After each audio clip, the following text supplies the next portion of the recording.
Good morning friends, this is Sanjeev here. सुप्रभात। आज मैं फिर से आपके सामने आ गया हूँ एक नया एपिसोड लेकर के। पिछले एपिसोड में मैंने आपको बताया था कि योगा और आसनास का क्या महत्व है हमारे जीवन में, और योगा कितने प्रकार के होते हैं, विभिन्न प्रकार के योग होते हैं और उनका 8 भाग होता है। तो जो प्रमुख बातें मैंने पिछली बार बताया उसको मैं एक बार रिपीट करूँगा। पहला ये कि हमें यम नियम, आसन्स, प्राणायाम और प्रत्याहार खुद ही प्रैक्टिस करना पड़ेगा। यम नियम को आप अगर प्रैक्टिस करेंगे तभी आप आगे बढ़ सकते हैं। अगर प्रॉपरली आपने जो मैंने 5 यम और 5 नियम बताए थे, जीवन में उसका रेगुलर प्रैक्टिस करने से ही आप प्राणायाम और योगासनों का ज़्यादा लाभ उठा सकते हैं। और जब आप योगासन और प्राणायाम सही ढंग से करते हैं तब आप प्रत्याहार के दिशा में बढ़ते हैं, और जब प्रत्याहार से आगे बढ़ेंगे तो आप ध्यान, धारण और समाधि की तरफ आगे बढ़ते रहेंगे। सो टुडे आज मैं आपको दोस्तों एक जो नई बात बताने जा रहा हूँ वो यह कि कौन से आसन करने से कौन से अंगों पर क्या असर पड़ता है। हर एक आसन का विभिन्न अंग पे विभिन्न असर पड़ता है। जैसे हमारे शरीर में कई सिस्टम्स हैं। जो प्रमुख हमारे शरीर का सिस्टम, यानी कि हमारे शरीर में एक मस्कुलर सिस्टम होता है जो कि हमारे टोटल मांसपेशियों का एक जो जितने भी मांसपेशी हैं हमारे शरीर में उन सबको मिलाकर के हम कहते हैं मस्कुलर सिस्टम। हमारे शरीर के जो हड्डियां हैं, हड्डियों के जोड़ जितने भी हैं उन सारे कुछ जोड़ों को मिला के, फॉर एग्जांपल हमारे शरीर में 300 जोड़ हैं, तो इन सारों को मिलाकर कहते हैं स्केलेटल सिस्टम। फिर हमारे शरीर में सर्कुलेटरी सिस्टम होता है, जो ब्लड सर्कुलेशन पूरे शरीर में होता रहता है उसे सर्कुलेटरी सिस्टम कहते हैं। और रेस्पिरेटरी सिस्टम में जो हम एयर, जो नाक के माध्यम से जो हम श्वास अंदर लेते हैं उससे जो हवा अंदर जाती है पूरे शरीर को, जो कि शुद्ध करती है, जो कि शरीर के अंदर के ब्लड सर्कुलेशन को, यानी खून के प्रवाह को शुद्धिकरण करती है, जो उसे कहते हैं रेस्पिरेटरी सिस्टम। उसके बाद हमारा नर्वस सिस्टम होता है। नर्वस सिस्टम हमारा जो होता है वो असर करता है हमारे नर्व्स के ऊपर, जो शरीर के अंदर जितने भी नर्व्स हैं उसके ऊपर जो असर करता है। हमारे शरीर में एंडोक्राइन सिस्टम भी होता है। एंडोक्राइन सिस्टम मीन्स जितने भी ग्लैंड्स हैं हमारे, वेरियस टाइप से, कई तरह के हमारे शरीर में हार्मोन प्रोड्यूसिंग ग्लैंड्स होते हैं। उन ग्लैंड्स के ऊपर जो उन ग्लैंड्स का जो सिस्टम उसे कहते हैं एंडोक्राइन सिस्टम। फिर हमारा है डाइजेस्टिव सिस्टम। डाइजेस्टिव सिस्टम वो सिस्टम है जो हमें हमारे खाने, जो हम खाना खाते हैं उसे पाचन, किस तरह उसका पाचन होता है, जो पाचन क्रिया है उसे कहते हैं डाइजेस्टिव सिस्टम। पर प्रमुख रूप से इस समय मैं आपको आज बताने वाला हूँ, जो आसन्स बताने वाला हूँ, मैं आज प्रमुख रूप से डिस्कस करूँगा आपके साथ, आपको बताऊँगा सर्कुलेटरी और रेस्पिरेटरी सिस्टम। आज की डेट में जो आप चारों तरफ जो हम सुन रहे हैं, ये जो नई बीमारी कोविड की वजह से असर कर रही है हमारे शरीर के ऊपर, वो विभिन्न शरीर के विभिन्न अंगों पर असर कर रही है, पर सबसे ज़्यादा उसका असर लंग्स के ऊपर होता है, फेफड़ों के ऊपर। हमारे शरीर में जो फेफड़ा है, जो हम हवा लेते हैं, उसके ऊपर सबसे ज़्यादा असर होता है। तो हमारा रेस्पिरेटरी सिस्टम अगर मजबूत रहेगा, और सर्कुलेटरी सिस्टम और रेस्पिरेटरी सिस्टम बिल्कुल जुड़ा हुआ है आपस में, तो जो आसन मैं आपको आज 8 आसन बताने वाला हूँ, उन आसनों से हम अपने रेस्पिरेटरी सिस्टम को बिल्कुल मजबूत कर सकते हैं। तो जो पहला आसन मैं बताने वाला हूँ, अच्छा एक और बात मैं इसमें ऐड करना चाहूँगा कि हमारे शरीर में जब हम आसन करते हैं तो हमारा जो लंग्स है, जो हमारा जो ये पार्ट है फेफड़ा, वो यहाँ डायफ्राम होता है। डायफ्राम एक बोन का स्ट्रक्चर है जिसके अंदर घेरा हुआ सा एक हड्डियों का ढांचा है जिसके अंदर लंग्स होते हैं। अब लंग्स में जो हर जगह हवा प्रॉपर ढंग से नहीं पहुँचती है, तो हवा जो हम सांस के द्वारा लेते हैं वो लंग्स में पूरी तरह से हर भाग के अंग में, पीछे लंग्स के पीछे वाले हिस्से में, लंग्स के नीचे वाले हिस्से में, सारी जगहों में प्रॉपरली पहुँचे, उसके लिए हम प्रॉपरली एक्सरसाइज करना चाहिए, प्रॉपरली योगासन करना चाहिए। इसके लिए हम मैं आज जो आपको एक्सरसाइज बताने जा रहा हूँ उसमें पहला आसन है सर्वांग आसन। अब हम करेंगे सर्वांग आसन। तो सर्वांग आसन बताने के लिए मैं आपको कुछ बातें बता दूं। ये सर्वांग आसन, वैसे कोई भी आसन करने के पहले आपको और सभी को कुछ वार्म अप एक्सरसाइज करने पड़ते हैं, जैसे कुछ लोग रनिंग कर लेते हैं, कुछ लोग हल्का फुल्का एक ही जगह खड़े होकर के दौड़ने का एक्सरसाइज कर सकते हैं, कुछ लोग वॉकिंग कर सकते हैं, ब्रिस्क वॉकिंग कर सकते हैं। उसके बाद ही आप थोड़ा बहुत वार्म अप करने के बाद ये एक आसन शुरू करें। और योगासन में सबसे बड़ी बात ये है, आसन शुरू करना अच्छी बात है, पर आपको सभी को ये बात ध्यान रखना होगा कि आसन हमेशा खाली पेट करना है। यानी सुबह उठ करके जितना जल्दी हो सके, जब भी आप उठते हो, कोई 6 बजे उठता हो, कोई 7 बजे उठता हो, जिस समय भी जो उठता हो, उस समय उठ करके खाली पेट ही आसन करना है। तो अब हम करने जा रहे हैं सर्वांग आसन। सर्वांग आसन से क्या होता है, ये जो फेफड़े का नीचे का हिस्सा है, ये जलंधर बंद होता है। एक जलंधर बंद हमारे चिन लॉक कहते हैं। कई तरह के बंद होते हैं योगा में, वो मैं धीरे धीरे आपको बताऊंगा। तो ये प्रथम मैं आपको जलंधर बंद बता रहा हूँ। जब हम सर्वांग आसन करते हैं तो जलंधर बंद के द्वारा हमारा एक ऐसा सिस्टम डेवलप होता है जिससे जो फेफड़े का में जो हवा जा रही है और जो ब्लड सर्कुलेशन हो रहा है वो सारा रिफ्रेश हो जाता है। हार्ट के ऊपर भी ये बहुत अच्छा असर करता है ये वाला आसन। तो मैं आपको एक करके दिखाता हूँ, फिर आप उसको प्रैक्टिस करेंगे। तो फ्रेंड्स, अब हम शुरू करेंगे सर्वांग आसन। सर्वांग आसन ऐसे करते हैं, हमें अपने पीठ के बल लेट जाना है। उसके बाद पैरों को सीधा कर देंगे और गले का हिस्सा है वो मुड़ जाएगा थोड़ा। तो पीठ को हम अपने हाथों से सहारा देंगे और सांस लेंगे और छोड़ेंगे।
ये था हमारा सर्वांग आसन। सर्वांग आसन में अभी ये जो मैंने आसन किया, इसमें आपके जो फेफड़ों का जो पीछे का हिस्सा है उसमें हवा प्रॉपर तरीके से अंदर तक पहुंचता है। जो अगला एक्सरसाइज मैं करने जा रहा हूँ दोस्तों, वो है हलासन। हलासन में भी हमारा जो डायफ्राम है, ये हड्डियों का ढांचा जिसके अंदर लंग्स का पार्ट होता है, उसके हर एक भाग में जो सर्कुलेशन ऑफ एयर है, जो हवा जो पास होती है वो पूरी तरह से पास होती है। और इसका असर हमारे इसका असर हमारे सर्कुलेटरी सिस्टम और डाइजेस्टिव सिस्टम पे ही पड़ता है। साथ ही साथ पर प्रमुख रूप से ये रेस्पिरेटरी सिस्टम को इम्प्रूव करता है। आप देखें हलासन कैसे करना है। पहले आप पीठ के बल लेट जाए, उसके बाद अपने पैरों को उठ जाए, पीछे की तरफ ले जाए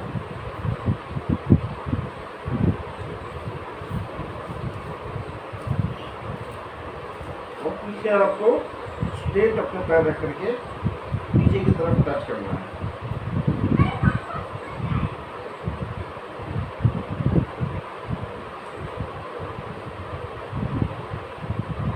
और जब ये आसन कर रहे हैं, सभी आसनों में आपको सांस अंदर लेना है और छोड़ना है।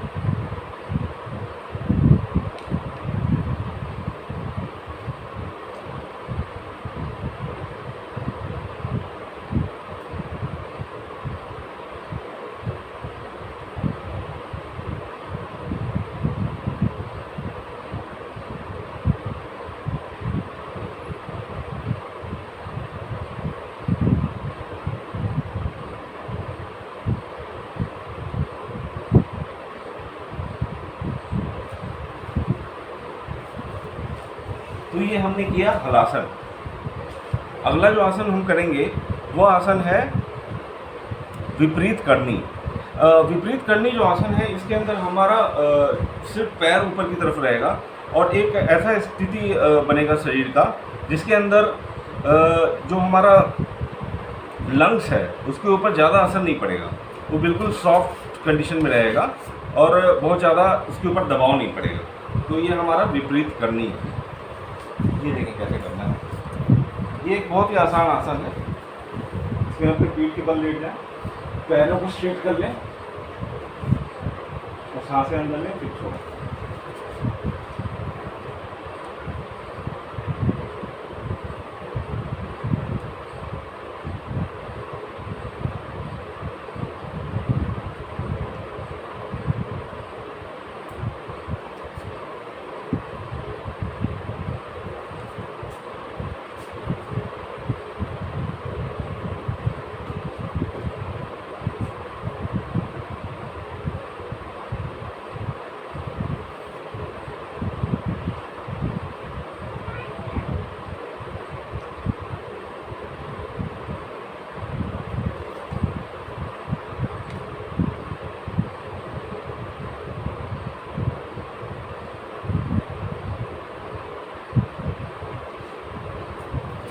ये था विपरीत करनी आसन।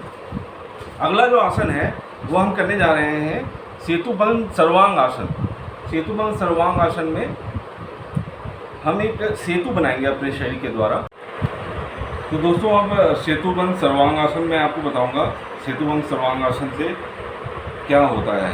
इससे जो हमारा जो एब्डोमेन और डायफ्राम, एब्डोमेन का हिस्सा और डायफ्राम का हिस्सा पूरी तरह से खींच जाएगा और इस खिंचाव की वजह से जो हवा का सर्कुलेशन है, जो हम श्वास अंदर लेंगे, वो पूरी तरह से डायफ्राम और एब्डोमिनल एरिया में पूरा सर्कुलेट करेगा। तो इससे आपके लंग्स के ऊपर, इंटेस्टाइन के ऊपर और पेल्विस एरिया सारे का एक्सरसाइज एक साथ हो जाएगा। ये देखिए कैसे करेंगे।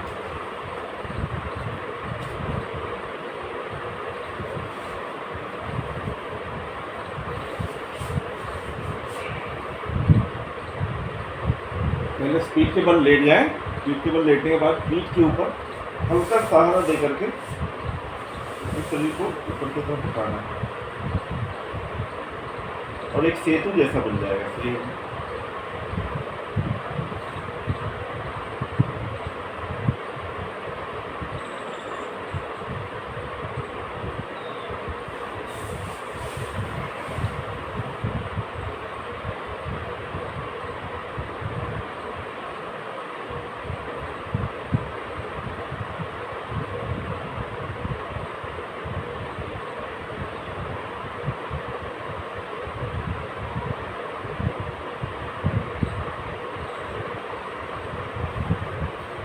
तो ये था एक सेतुबंध सर्वांग आसन।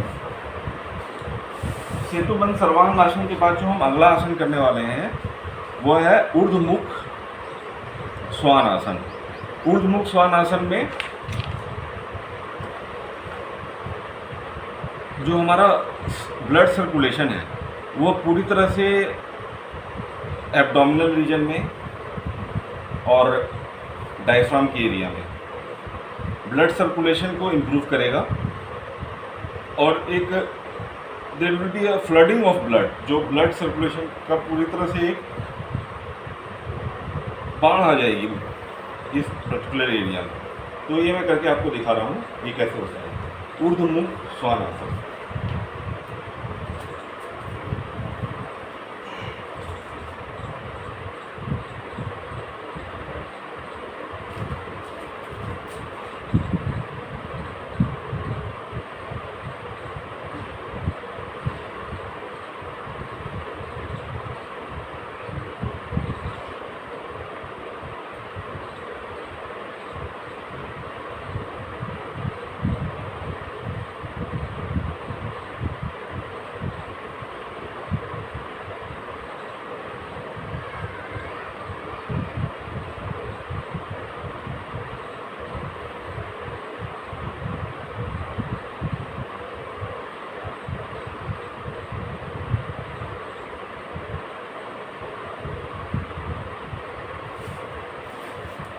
तो फ्रेंड्स ये था ऊर्ध्वमुख श्वान आसन। अब ऊर्ध्वमुख श्वान आसन पांचवा आसन हमारा हो गया। इसके बाद हम करेंगे उस्त्रासन। उत्तरासन के अंदर भी हमारा जो लंग्स का एरिया है वो पर्टिकुलर एरिया बहुत अच्छी तरह से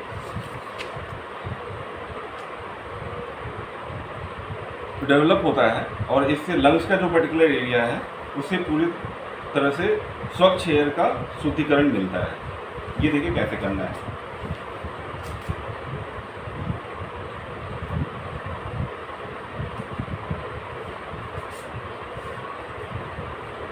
इसमें आपको पीछे की तरफ अपने हाथों को लाना है एक एक करके और पैर के पीछे वाले भाग को पकड़ना है और सर को पीछे की तरफ ले जाना है।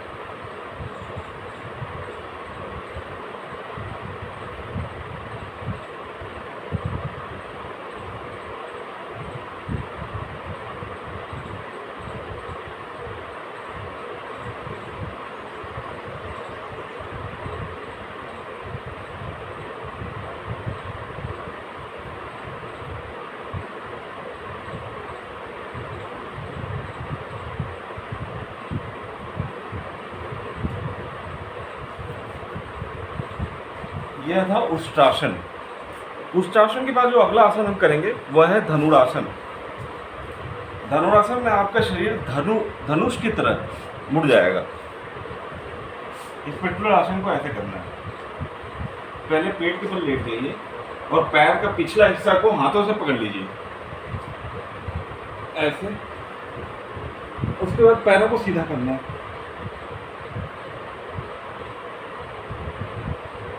और एक धनुष का शेप बनाना है।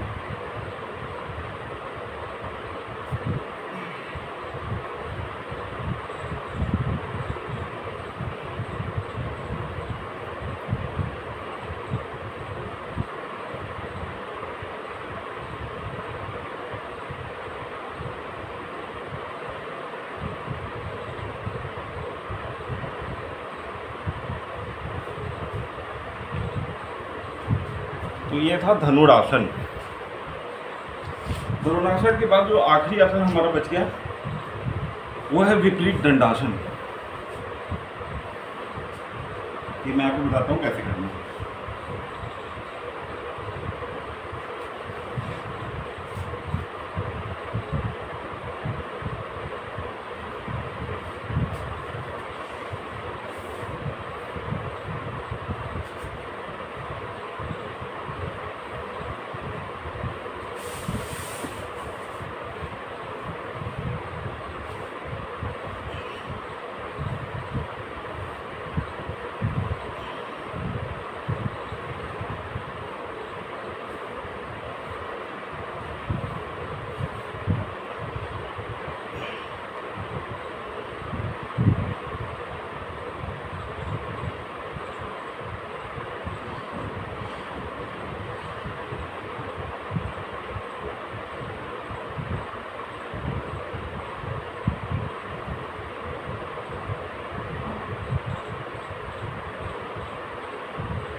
यह था विपरीत दंडासन। तो ये सभी आसन मिलाकर के जब आप एक्सरसाइज करेंगे तो आपके लंग्स का पर्टिकुलर एरिया जो है वो पूरी तरह से डेवलप हो जाएगा। तो इस एपिसोड में इतना ही। आसनों के लिए हमारा अगला एपिसोड देखिए। धन्यवाद।